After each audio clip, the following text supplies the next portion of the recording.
On va enchaîner assez rapidement parce qu'on commence à accumuler un petit peu de retard sur le planning. On est toujours sur l'IA.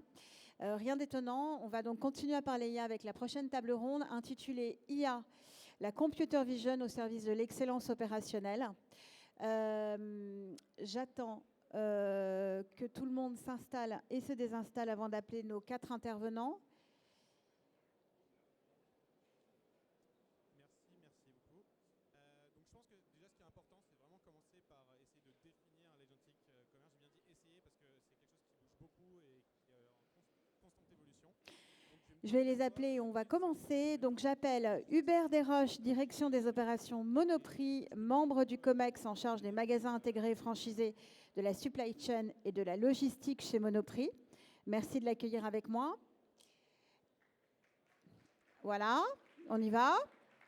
Pierre Desmours, SEVP and CEO Global Sales and Customer Operation at SES Imagotac pour Vision Group. Merci également de l'accueillir avec moi. Et alors, ça serait super qu'ils viennent en plus. Et Daniel Ducrot, vice-président West Europe Retail chez Nielsen IQ. Et Mike Adjage, fondateur de I Love Retail et de la Retail Tech. Les voilà. Dans la tronche.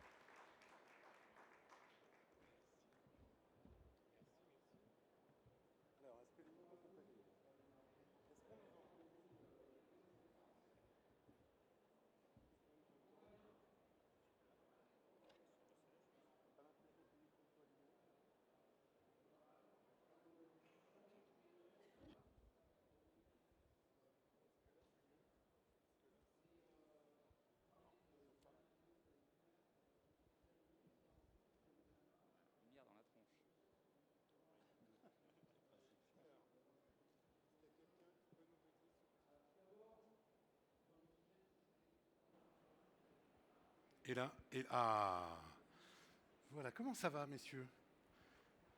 Bon, on peut démarrer. Bonsoir, bonjour. C'est un plaisir, on voit pas grand-chose, mais c'est toujours un plaisir d'être sur cette scène. On a une grosse demi-heure à passer ensemble.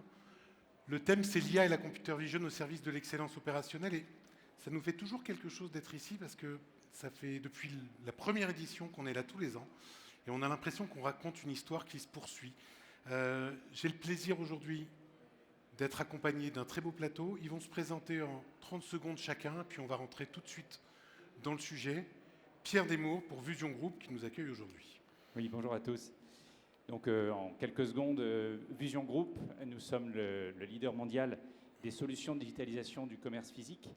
Et globalement, notre mission, c'est d'inventer et de fournir des technologies qui permettent d'améliorer l'efficacité opérationnelle des magasins, d'améliorer l'expérience client et d'améliorer aussi la relation, la collaboration avec les marques.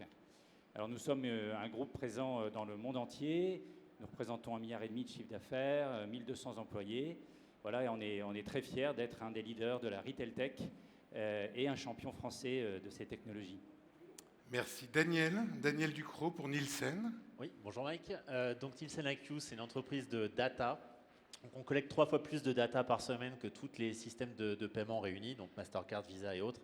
On est dans à peu près 100 pays dans le monde et donc cette data-là, elle vient de 2 sources principalement. C'est nos distributeurs partenaires qui nous envoient leurs données tous les jours, toutes les semaines et des millions de consommateurs aussi qui vont nous donner accès à tous leurs achats. Et cette donnée-là, on va la transformer en analyse et en recommandations marketing pour nos clients fabricants et partenaires distributeurs.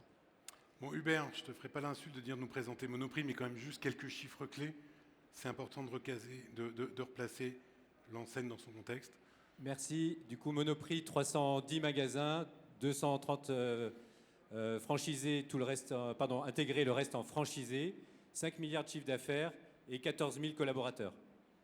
Alors aujourd'hui, on va parler IA, on va parler computer vision et IA au service du magasin. Quand on fait ce genre d'exercice, moi j'aime bien toujours commencer par partir du consommateur. On réalise tout au long de l'année avec la Retail Tech quelques études, donc je vous ai sélectionné quelques chiffres. Ici, on a la disponibilité et les infoproduits qui arrivent en tête des demandes des Français. Quand on demande aux Français sur quels aspects les magasins doivent faire des efforts en 2025, vous avez en ligne, et les résultats en magasin, bien sûr le prix, mais juste après le prix, vous avez les informations sur les produits et la disponibilité des produits pour un Français sur 3.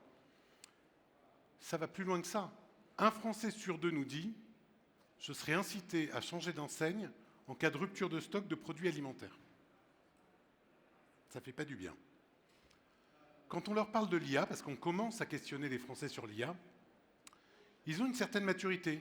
2 sur 3 nous disent « Ouais, moi je pense que l'IA peut améliorer l'organisation des enseignes du retail. » Et quand on leur demande dans quel domaine, le premier impact qu'ils imaginent, c'est sur la logistique. 36% jugent que l'IA peut améliorer l'organisation des enseignes du retail en optimisant les stocks. Vous voyez, finalement, on se dit expert, mais le consommateur, dans son quotidien, a une certaine expertise. Quand on leur demande quels sont les autres sujets sur lesquels l'IA pourrait aider, ben, ils voient des conséquences positives à peu près partout. 70% sur le développement d'innovation, 65% sur la productivité, le service client, l'expérience client, le développement durable. Une crainte, bien entendu, sur l'emploi, puisque 59% nous dit « Aïe, j'ai quand même peur de l'emploi ». Un Français sur 2 estime que l'intelligence artificielle risque d'augmenter les prix de vente, va améliorer l'ensemble des process, mais elle a peur qu'on s'entende, que vous entendiez entre vous. Et 15% disent même beaucoup augmenter. Quand on leur demande les améliorations potentielles que les Français imaginent par rapport à l'IA, c'est très, très intéressant de voir que ça recoupe avec ce qu'on a vu tout à l'heure. Le premier item qui ressort, c'est « Moi, j'aimerais connaître la disponibilité de mes produits en temps réel ». Le deuxième item, à 29%, c'est « Réduire le temps passé à chercher un produit ». Et loin devant tous les autres types de services. Donc, le sujet qu'on va aborder aujourd'hui est un sujet qui est bien plus fort. Je vais terminer cette petite introduction par un chiffre sur les dépenses. Pendant 2 jours, vous allez entendre parler IA partout. Les enseignes du retail vont dépenser en tech pour l'IA. C'est intéressant de voir ça. Ça vaut ce que ça vaut, mais globalement, en 2024, les enseignes du retail dans le monde ont dépensé un peu moins de 10 milliards de dollars sur des projets IA. Ce qu'on prévoit à 2029, c'est x4 quasiment, à 39 milliards de dollars. Pour quasiment tous les dirigeants du retail, 95% nous disent l'IA, c'est une priorité. Mais ils sont honnêtes, nos amis. Seulement 40% des retailers sont totalement préparés à l'IA. À cause de quoi? Ils nous disent on a des lacunes en matière de données, en matière de data. Que serait l'IA sans bonne data? Dernier chiffre, aujourd'hui, les dépenses actuelles des retailers en matière d'IA sont plutôt majoritairement drivées par de l'efficience opérationnelle, plus que par la croissance, mais à 3 ans, les drivers seront au niveau de la croissance. Voilà ce qu'on pouvait dire en introduction. Et pourquoi cette introduction? C'est parce qu'aujourd'hui, ce qu'on va voir, c'est une enseigne Monoprix qui parle d'IA, mais qui parle d'IA qui marche déjà et qui produit déjà du résultat. On va vous le prouver parce que finalement, on est avec Monoprix sur cette scène depuis 3-4 ans et on raconte une histoire, comme je vous l'ai dit tout à l'heure. Monoprix fait partie des rares enseignes françaises, à ma connaissance, qui finalement opèrent ces sujets-là depuis si longtemps, continue et nous donne un follow-up de ces résultats avec de nouveautés qu'on va voir cette année. Alors, si on revient à l'histoire, je le disais, en 2022, sur cette scène ici, où il y avait un peu moins de monde, Monoprix nous disait « Je lance un projet qui s'appelle Captana ». 2023-2024, il nous présentait les résultats. On va revenir très très vite là-dessus parce que finalement, c'est le point de départ de l'histoire qu'on va vous raconter. Pierre, c'est vous qui avez mis en place ça pour Vusion. En 2 mots, qu'est-ce que Captana? En 2 mots, Captana, c'est une solution qui vient adresser le problème numéro 1 pour les retailers et pour les consommateurs, c'est-à-dire gérer les problèmes de rupture liés à la rupture et augmenter le niveau de ce qu'on appelle le on-shelf availability, OSA, donc limiter les ruptures en magasin. Donc c'est une technologie qui est basée sur l'association d'IoT, donc de petits capteurs qu'on installe dans les rayons, d'analyse de données à travers l'IA et ensuite de production de ces dashboards, enfin de recommandations et de listes de priorités des tâches à réaliser en magasin. Donc on a des petites caméras qui prennent des photos à intervalles réguliers, ces micro-capteurs. Tout à fait. Et qui confrontent ça ici en cas de rupture, qui donnent l'information en temps réel. Hubert, bon, ça c'est un sujet qui est largement méprisé chez Monoprix. Comment fonctionne Captana au quotidien pour les équipes? Donc Captana nous remonte les alertes de détention en temps réel. Petit feedback personnel, je serais d'autant plus cash et transparent que je n'y croyais pas du tout au début quand je suis arrivé. Et comme tu disais tout à l'heure que l'IA sans la data n'est rien, l'IA sans animation managériale en aval n'est rien non plus. Captana, aujourd'hui, on a 107 magasins équipés, 12 000 capteurs et 850 000 SKU. Ce qu'on en fait, nous, c'est assez simple. Il y a dans un magasin, pour ceux qui viennent du carrelage, vous le savez aussi bien que tout le monde, il y a 2 temps. Il y a le temps du remplissage, du replenishment, avant l'ouverture, et le temps du qualitatif. Captana est très pertinent, justement, sur ce deuxième temps. C'est-à-dire qu'au brief de 8 heures, on a les remontées de tous les produits sur lesquels il faut qu'on priorise encore le replenishment, le remplissage qui n'est pas finalisé. Donc là, on a les remontées agrégées, si vous voulez, par priorité des rayons. Et ensuite, en cours de journée, l'après-midi en particulier, on peut avoir les alertes en temps réel pour l'équipe de l'après-midi. Donc ça, c'est aussi très précieux, puisqu'on fait 50% du chiffre après 17 heures. Et Dieu sait que nos équipes doivent être du coup extrêmement priorisées. Et Captana permet d'avoir ce genre de remontée. Oui, puis avec des réflexions intelligentes. C'est-à-dire que toute la journée, on ne va pas mettre des alertes rouges sur tous les produits. S'il manque le pot de pâte à tartiner ou le soda rouge le samedi à 15 heures, là, c'est une alerte rouge. Il y a d'autres produits qu'on va pouvoir étaler pour pas que les équipes soient sous pression. Donc du visual management, et puis des écrans à la fois en rayon, et puis aussi en salle du briefing pour que les collaborateurs puissent être au contact de ces données en temps réel. Tout à fait. Donc on voit les ruptures en temps réel, les zones rouges, et on voit la progression des équipes. Bon. Tout ça, depuis un peu plus de 3 ans, c'est déployé maintenant sur tout le réseau, et tu es venu avec quelques résultats. Pour ceux à qui ça parle, c'est quand même des résultats très forts. Voilà, donc notre sujet principal, c'est la démarque et la détention. On lit à chaque fois les deux, parce que quand on appuie sur l'un, l'autre faiblit inversement. Et donc en détention, on a augmenté 2,5 points de détention en 2 ans. On a un objectif de 98 pour le réseau, les meilleurs sont à 99. On est parti, du coup, vous faites la différence de 95, 96, qui était assez bas. Il faut savoir que 2 points de détention, c'est 0,6 points de chiffre d'affaires. Donc dès qu'on augmente de 2 points de détention, on gagne 0,6 points de chiffre. Donc ce que je dis souvent aux équipes, n'allez pas chercher midi à 14h déjà sur le chiffre, tu me gagnes 2 points de détention, ça fera déjà une partie de ton objectif annuel. Deuxième point, c'est l'expérience client, tu le soulignais en termes de ressenti client. J'avais fait pas mal de temps dans le e-commerce, c'était le même sujet sur les ruptures du e-commerce, on a le même problème en magasin. Quand le client n'a pas son produit, c'est une des premières causes de frustration client. Et donc on a augmenté effectivement le NPS, mais on n'est pas encore non plus à l'objectif qu'on souhaite. Et évidemment les ventes additionnelles entre 1 et 2 points. Bon, ça c'est énorme. Voilà, ça c'est l'histoire, c'est ce qui fonctionne en termes d'IA depuis 3 ans jusqu'à aujourd'hui.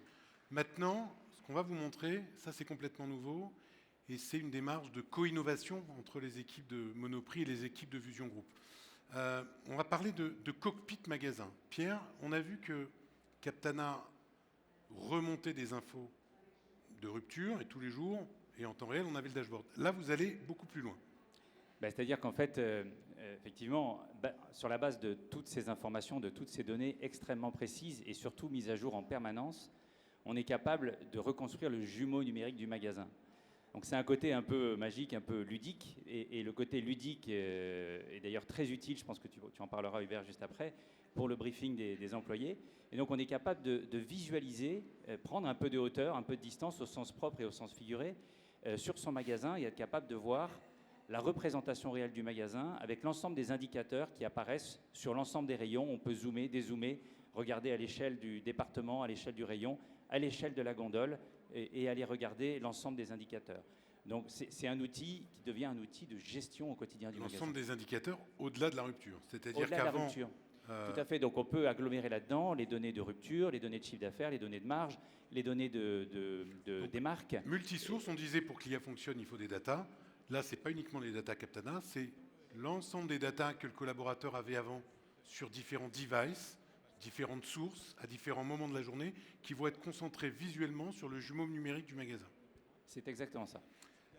Hubert, donc avant Captana, ça fonctionnait comment? Ça fonctionnait comme dans tous les magasins finalement. On avait que du déclaratif quasiment. C'est ça. En fait, quand on n'anime pas un magasin par des briefs, on est sûr d'une chose, c'est qu'on va dériver sur la productivité et que la gestion va passer à la trappe. Donc, je vous parlais des 2 temps de la manœuvre dans une journée type d'un magasin. Le premier temps, encore une fois, c'est le replenishment. Et là, on doit avoir des outils d'animation de la productivité il y a une notion d'entraide, c'est de la supply chain, c'est du remplissage. Et ensuite, il y a cette fameuse phase de qualitatif.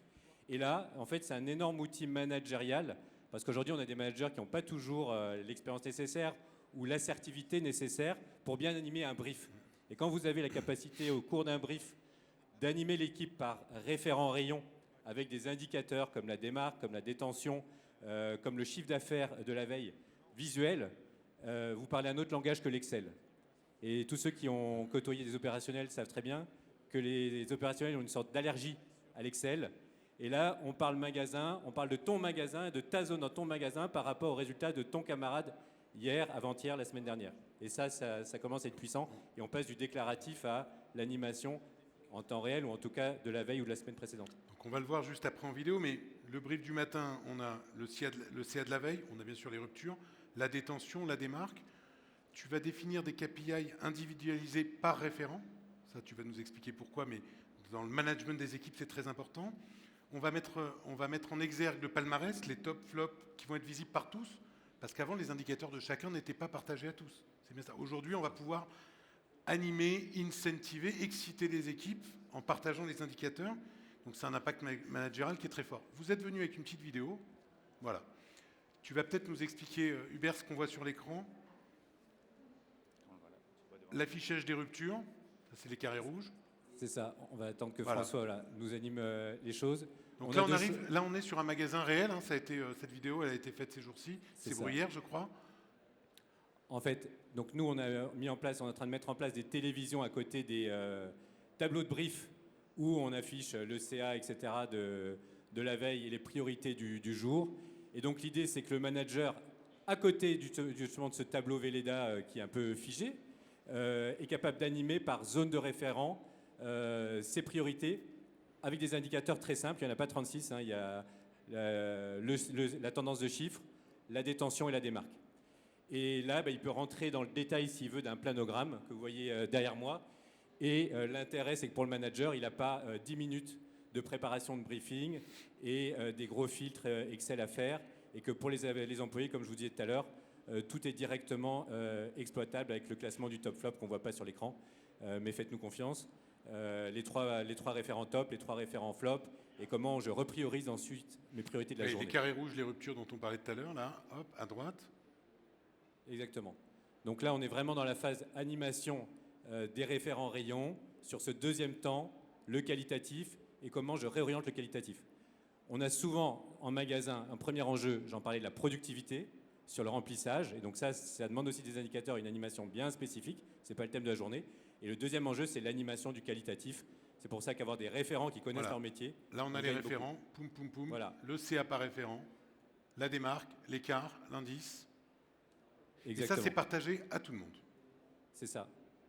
Donc c'est un effet direct d'animation et de progression, des plus grosses progressions de CA, de démarque et de détention pour justement animer les référents. Et demain, pourquoi pas, aussi d'incentive individualisé à l'employé.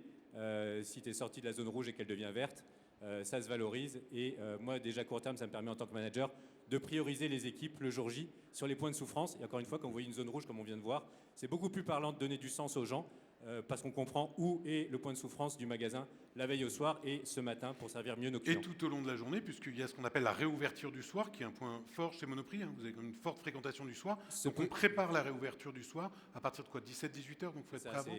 C'est 16 heures, tout le monde descend en réouverture. Et là, effectivement, il nous faut des choses simples aux opérations. Et donc, l'équipe de Vusion se demandait si les gens pouvaient consulter individuellement. Pour l'instant, nous, notre point, c'est affichons déjà par zone de référent l'évolution de la détention en cours de journée sur l'écran, comme dans un entrepôt logistique avec la prod de l'entrepôt. Et effectivement, ça permet de prioriser la réouverture dans les zones les plus en souffrance à 16 heures. Encore une fois, pour être capable de servir le client 17 heures, qui va représenter de 17 à 21 heures 50% du chiffre dans la plupart des magasins. On a vu le trio de KPI que tu as assigné à tout le monde aujourd'hui. Chiffre d'affaires par référent, rupture par référent et le taux de détention des marques avec même des filtres par jour, par semaine, par mois, ce qui vous permet d'aller très loin. Bon. Donc on l'a vu, on avait une data à rupture pendant longtemps. Là, on agrège tout un tas de data qui vont se connecter, qui vont être visuellement sortis au niveau magasin, mais on s'arrête par là. On s'arrête par là parce que ce qu'on va vous montrer maintenant, ça va encore plus loin. C'est lié au planogramme. On voit le planogramme, il est super beau là. Sauf que Hubert, ce que tu nous disais en préparant, c'est que ça, c'est pas la vraie vie. Je ne sais pas comment ça se passe dans vos magasins, mais moi, je ne connais pas une enseigne qui, 3 mois après la mise en place du planogramme, n'est pas en dérive totale. Toi, de manière très transparente... Je n'ose pas donner les chiffres parce qu'il peut y avoir des fournisseurs dans la salle, mais on n'est pas les champions du monde encore sur l'application des planogrammes. Mais rassurez-vous, messieurs, dames les fournisseurs, c'est en progrès chaque semaine, et c'est un des points qu'on anime de près. La plupart des enseignes, j'ai fait 10 ans dans une autre enseigne, on a souvent effectivement ce problème d'application des planogrammes. Et si en tant qu'opérationnel, je vais chercher la petite bête aux achats, d'adéquation des planogrammes à la surface de vente. C'est-à-dire que ça colle pas, j'arrive pas à tout rentrer, ou il date d'un an et j'ai plein de produits qui n'existent plus, ou des nouveautés qui ne sont pas rentrées dans le plano, et etc., etc. Et donc ça, l'idée justement, c'est qu'on puisse animer ça de façon un peu plus technique et différente avec nos équipes. Oui, parce qu'aujourd'hui, tout est déclaratif. Donc même sur le contrôle au fond de l'année, c'est voilà, chef, ça marche, chef, c'est bon, et puis c'est tout. C'est ça. Aujourd'hui, en fait, dans les outils qu'on utilise, j'ai un reporting déclaratif de mes planogrammes. Et quand je m'amuse à faire des contrôles dans mes tournées magasins, force est de constater que soit j'ai des planos qui sont à jour mais qui n'ont pas été reportés dans l'outil, soit effectivement c'est reporté comme OK alors que c'est complètement KO et que ça n'a pas de sens. Là, l'idée, c'est qu'effectivement, on puisse avoir, vous voyez, avec le code couleur, tout de suite la vision de ce qui marche et ce qui ne marche pas, et d'avoir au niveau central, et c'est là que ça nous intéresse, par magasin, par zone, par référent, la bonne application, soit grosso modo vert, soit grosso modo orange ou rouge, la bonne application des planogrammes. Okay, il y avait une autre vidéo. Non, il n'y avait pas l'autre vidéo. Hop, on l'a passée. Je vais revenir là. Pierre, explique-nous comment ça fonctionne. Non, si on arrive à me relancer la vidéo, voilà, ils vont le faire. Bah, effectivement, on s'appuie sur la donnée réelle, la donnée captée voilà. par nos capteurs Captana, donc les petits appareils photo qui sont en rayon, et on compare ça avec le planogramme théorique qui lui est chargé dans la plateforme de manière à comparer le réel avec le théorique. Planogramme, réalogramme. Planogramme, réalogramme. Donc on va être capable de détecter les produits manquants, de détecter les produits qui en revanche ont été introduits alors qu'ils n'étaient pas attendus. On va détecter les problèmes de facing, les produits mal placés. Donc l'ensemble des incohérences, l'ensemble des inconsistances sont mises en avant. Ce qui est intéressant, c'est que ça permet aussi éventuellement permettre aussi de faire une boucle retour vers le siège, de manière à ce que le magasin, le terrain, soit aussi force de proposition et de recommandation pour améliorer le planogramme. Voilà. Et donc on va être capable très certainement d'avoir beaucoup plus de planogrammes descendus dans les magasins plus fréquemment dans l'année, voire d'avoir des planogrammes personnalisés. Personnalisés et même des releases mensuelles, ce qui n'existe pas aujourd'hui. Aujourd'hui, c'est une fois par an, on ne bouge plus. Donc Pierre, vous avez commencé Hubert, pardon, vous avez commencé à le tester. Et là, tu vois des bénéfices tout de suite pour le coup. Exactement. Encore une fois, le but, c'est de passer du déclaratif au temps réel, en tout cas à l'objectif. Et là, effectivement, ça nous permet d'avoir tout de suite la vision de ce qui est bien appliqué ou pas. Il y a 2 choses à retenir, en fait. À très court terme, vision magasin. Quand vous avez un problème d'un produit qui est toujours rouge, ça vous permet déjà de mener des opérations court terme d'élargissement du facing et de voir si effectivement vous arrivez à le faire passer en vert et à tenir en fait tout simplement la détention en cours de journée. C'est le premier objectif. Le deuxième, c'est aussi de remonter les incohérences de plano à l'équipe achat. Et donc ça, c'est la partie un peu plus stratégique et d'avoir des données agrégées par famille, par catégorie de produits. Tout comme la détention permet aussi d'avoir une escalade un peu plus stratégique avec la supply, parce que je m'aperçois que sur certaines familles, en fait, j'ai du mal à les tenir en supply, et du coup, on se repose la question du flux stocké ou du flux tendu sur certaines catégories de produits, ou comme par hasard, je suis un petit peu plus rupturiste sur beaucoup de magasins. En fait, c'est ça qui est intéressant, c'est que ce genre de data permet, une fois qu'elles sont animées, d'avoir non seulement des opérations très court terme, carrelage, mais aussi une escalade beaucoup plus qualitative vers la supply ou les achats. Déjà, tu remontes aux achats, ça anime les achats, c'est les infos qu'ils n'ont pas. Et est-ce que les achats arrivent maintenant à le partager avec leurs fournisseurs ?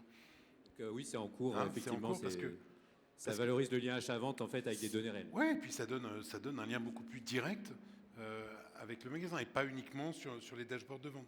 Et puis le troisième bénéfice dont tu me parlais, quand on a préparé, ça m'a fait marrer, c'est la fin de l'enfumage. Parce qu'on ne va pas se cacher, ça existe.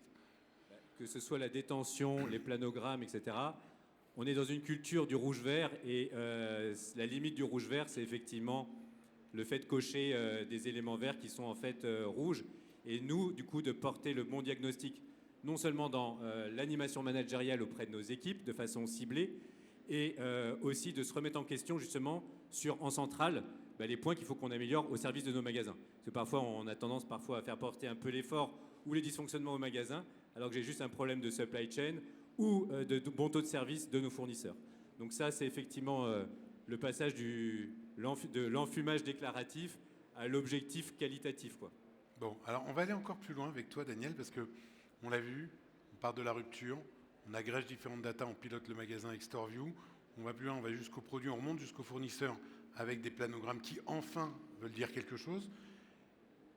Et on l'a vu aussi, Computer Vision et IA n'est rien sans data. Et toi, tu vas nous apporter de la data complémentaire. C'est-à-dire que ce que vous allez faire, c'est que vous allez prendre toutes les données existantes, mais tu vas aussi agréger des données externes, ce qui est le métier de Nielsen IQ. D'abord pour la force de vente. Oui, c'est-à-dire qu'il y a différents intérêts pour les industriels qui peuvent être présents ici. Il y a un premier élément qui est très opérationnel, très tangible, c'est le terrain. Et c'est de mettre à disposition des chefs de secteur, des promoteurs, toutes les données qui sont collectées par les caméras. Bon, on parlait évidemment du nombre de facings, c'est évident. D'en dériver la part de linéaire, qui est probablement le KPI prioritaire pour un chef de secteur. La position sur le linéaire. Non, mais parce que déjà, les visites, c'est hyper chronophage. Et puis, c'est pas aussi fiable. C'est-à-dire que la visite avec la photo avec son téléphone, ça peut pas être aussi fiable que des photos qui sont prises toutes les 5 minutes. Alors déjà, tu es jugé parti quand tu es chef de secteur. Tu es jugé parti. Que tu relèves le KPI sur lequel ta prime peut être calculée. Donc la fin de l'enfumage, c'est vous, alors pour le coup. Voilà. Tu dois te déplacer, donc c'est 140, 150 € à peu près la visite. Donc quand il y a possibilité de rencontrer le chef de rayon, de discuter business sur d'autres éléments, oui. Mais quand c'est une visite qui ne consiste qu'à aller chercher les informations linéaires, c'est une visite qui coûte cher pour pas grand-chose. Donc le but de partager ces éléments-là avec les industriels, c'est exactement ça, d'éviter les visites blanches et de recentrer les échanges sur la création de business pour la catégorie et la marque. Cibler les points précis où intervenir.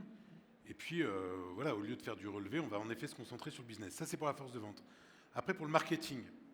Oui, parce que là aussi, il y a beaucoup vous allez collecter les données de Captana, les données de rupture, les données de planogramme, et vous allez les connecter à vos données marché. Ouais, exactement. C'est-à-dire que pour aujourd'hui, pour la partie online, pour le drive, la livraison domicile, on sait absolument tout ce qui se passe. Parce qu'on doit avoir les descriptions des produits, les avis, les ruptures, le prix, on sait tout. Sur le magasin, on ne sait pas grand-chose. Si aujourd'hui, on relève 3-4 fois par an chaque catégorie dans un échantillon de magasins. Donc c'est très limité d'un point de vue analytique. Demain, quand on aura un grand nombre de magasins équipés, on pourra absolument tout savoir et regarder quelle est la configuration du linéaire qui dégage la meilleure part de marché pour la marque. Quand j'augmente d'un facing, comment mes ventes réagissent. Quand je suis positionné à telle hauteur sur le linéaire. Parce qu'aujourd'hui, augmenter un facing avec le non-respect du planogramme et une visite tous les 4 matins, on ne va pas y arriver. Là, vous allez faire du temps réel. Oui, exactement. C'est l'idée, c'est que chaque semaine, quand on va livrer les résultats de vente dans les bases de données, on va aussi avoir ce qu'on appelle la causale linéaire qui va venir du coup enrichir les analyses. Et ce n'est pas que pour les industriels, parce que ce que tu vas apporter à Monoprix, Hubert, tu nous en diras quelques mots, c'est aussi des recommandations d'assortiment. J'ai un trou, je vois que j'ai rien, par quoi je remplace? Oui, exactement. Et finalement, dans ce magasin, spécifiquement, on va plutôt tester tel produit parce que les concurrents marchent très fort dessus et nous on ne l'a pas, alors que dans tel autre magasin du même réseau, on va en tester autre chose. Ça n'existe pas aujourd'hui. Non, exactement. De réassortiment dynamique avec les tops que tu vas pouvoir tester, ça n'existe pas. Ça veut dire que là, il va falloir que vous intégriez toute la chaîne. Exactement, et ça c'est aussi une discussion que j'ai relancée il y a un an avec les magasins, c'est l'analyse de la perf à l'UG. C'est-à-dire que quand tu es directeur de magasin, le but c'est que tu sois capable d'analyser ta performance par famille de produits et de savoir effectivement les familles où tu as beaucoup de ruptures, il faut peut-être que tu démodules pour mieux tenir ton assortiment. Au contraire, celles où tu peux aller peut-être chercher plus de performance et densifier ton assortiment et aller chercher des modulations un peu plus denses. Donc ça, vous voyez, typiquement, si on arrive demain à agréger cette donnée, ça va faciliter ce genre de décision qui intéresse aussi les services achats et évidemment aussi les fournisseurs qui doivent avoir la vision des modulations par magasin. Mais même pour tes services achats, ils passent leur temps aujourd'hui à faire des analyses à partir d'Excel, etc. Là, les analyses, c'est l'avantage de l'IA, leur sont proposées et normalement, ils devraient passer ce temps non pas à analyser, mais à agir. Exactement. À passer à l'action. Et à passer à l'action partagée avec les industriels. C'est ce que vous voyez. Tu me parlais de magasin, j'aime bien cette notion de magasin autopiloté. Oui, parce qu'au final, aujourd'hui, on se repose encore beaucoup finalement sur des actions très humaines, des chefs de secteur, des promoteurs et évidemment des chefs de rayon. Le but demain, c'est d'avoir une couche opérationnelle qui sera toujours présente. L'humain sera toujours nécessaire, mais d'avoir moins de temps passé sur de l'analyse, plus sur de l'action. Parce qu'avec l'IA, on va arrêter de passer des semaines à préparer des revues catégorielles. Voilà, dès l'année prochaine, vous allez voir des évolutions technologiques impressionnantes où vous allez avoir directement les recommandations, l'analyse, la recommandation. Mais pour que ce soit pertinent, il faut de la data. Et donc cette data, elle va venir grandement des caméras pour les magasins. Ouais. Alors, ce qui est marrant, je voudrais qu'on finisse avant même de conclure, je voudrais qu'on finisse par ça parce que on parle d'IA. En fait, toi, Hubert, tes collaborateurs, tu leur parles pas d'IA. Tu leur parles de nouveaux indicateurs, de nouvelles méthodes de travail, d'outils qui vont les accompagner et on leur fait pas peur avec de l'IA. Non, je leur parle le moins possible d'Excel et encore moins d'IA. Et effectivement, le but, c'est qu'on parle leur langage et leur langage, c'est le plan du magasin, la vie de leur magasin et leurs clients. Donc les clients et l'espace, c'est les deux langages que comprennent des opérationnels. Et là, justement, responsabilité à nous de nous appuyer sur des datas pour avoir des choses les plus priorisées et claires et lisibles possibles. Mais c'est ça l'IA qu'on aime quelque part. C'est l'IA qu'on ne voit pas, c'est l'IA qui va augmenter le collaborateur, qui va lui rendre service. Donc si on conclut, vous avez une visibilité retrouvée, ou une nouvelle visibilité qui est bien plus forte, vous responsabilisez les équipes. Qu'est-ce que tu peux nous dire déjà des premiers résultats au niveau humain, au niveau comportemental, et puis surtout comment tu te projettes avec ce qui va arriver? Parce qu'on vous a présenté ce qui est déjà live, et puis Storeview, ça démarre, et l'intégration des data, ça va arriver. Donc il n'y a qu'une chose à se dire, hein, c'est qu'on se retrouvera ici dans un an pour avoir les résultats. Comment il commence à réagir et quels sont les premiers signes que tu vois? Ça, en toute humilité, c'est ce que j'allais dire, on est en cours et il faudra revenir l'an prochain pour la nouvelle saison Netflix. Le point, c'est que ce qu'on voit sur tous les magasins qui sont les plus avancés, les plus matures en test, on navigue avec des taux de rupture entre 98 et 99 de façon stable, sans l'effet de décrue de la détention du week-end. Ce qu'on voit aussi sur ces magasins, la transfo qu'on est en train de faire très forte, c'est la responsabilisation humaine des employés.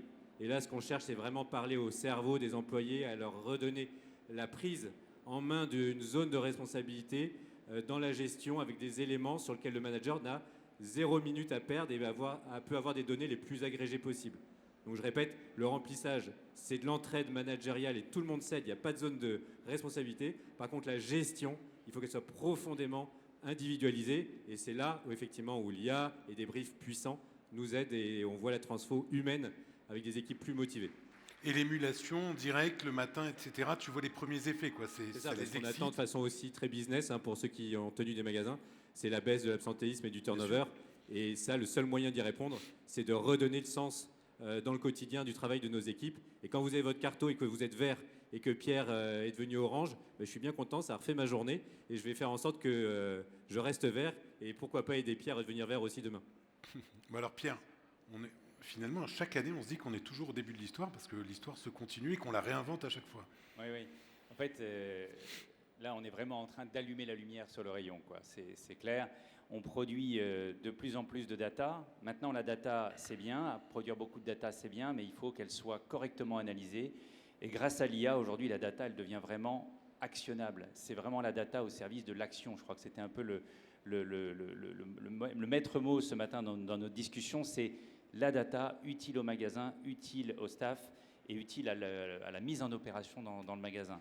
Voilà, donc c'est un peu la fin du bruit, du grand bruit, et c'est le début vraiment de la mise en action. On va prendre 5 minutes pour prendre quelques questions. Il y aura peut-être des questions là-dessus. Daniel, avec toi, c'est le futur. C'est le rêve, en fait, du donner partagé avec tous les acteurs de la chaîne. Oui, clairement. Est-ce qu'on va vraiment y arriver? On est entre nous, personne ne nous écoute. Est-ce qu'on va vraiment y arriver? On ne va pas avoir 10 000 magasins équipés en janvier de l'année prochaine. Par contre, on va avoir un ramp-up qui sera, on pense, assez rapide puisque le ROI pour les distributeurs est très important. Il y a un gros appétit aussi des fournisseurs pour avoir du coup une fiabilisation de leur process force de vente, d'avoir davantage d'informations au niveau aussi du siège. Parce qu'il y a aussi un élément dont on n'a pas discuté, le retail média. Parce qu'il y a aussi, dans la digitalisation du magasin, il y a aussi les dispositifs retail média in-store. Qui sait aujourd'hui mesurer de manière précise l'impact des campagnes retail média? Personne. Et ça vient finalement concourir à affiner cette analyse, à avoir des meilleurs ROI et du coup à dégager aussi toute la valeur qu'on a de. Il y a quelques projets en magasin qui démarrent. On a vu nos amis de Média Performance qui sont là, Limitel, Vision, des choses. Il y a des choses qui démarrent, mais en effet, Le retail média in-store, on est qu'au tout Oui. début. Parce que les effets de halo, aujourd'hui, ne sont pas encore mesurés de manière assez précise, parce qu'il nous manque des informations, et donc il faut qu'on arrive à connecter toute cette data. Bah, tous les partenaires que tu as évoqués également font partie de ce chantier. Évidemment. Bon, bah, écoute, c'est vraiment un plaisir de faire ce point, parce que finalement, on voit que l'IA, c'est plus une promesse. L'IA est déjà en magasin, l'IA a déjà des résultats.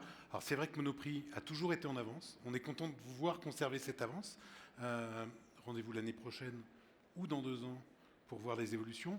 Mais ça fait plaisir en tout cas moi, ça me fait plaisir d'avoir des moments comme ça où on n'est pas juste dans l'annonce, on est dans des résultats concrets et on voit les évolutions.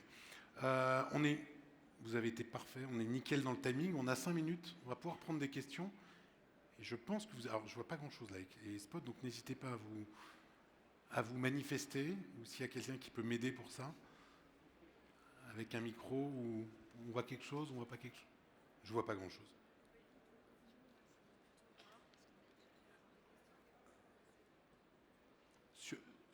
Sur les 5 minutes qui nous restent, on n'a pas de... De toute façon, je vous vois pas, donc soit vous criez très très fort, soit vous sautez, soit ça se fera autour d'un café ou autour d'un verre. Ça se fera autour d'un verre. Eh bien alors, on va aller prendre un verre tous ensemble. Messieurs, merci beaucoup. Merci à toutes et à tous. C'était vraiment un plaisir, encore une fois, d'être parmi vous. Et on se retrouve là-bas.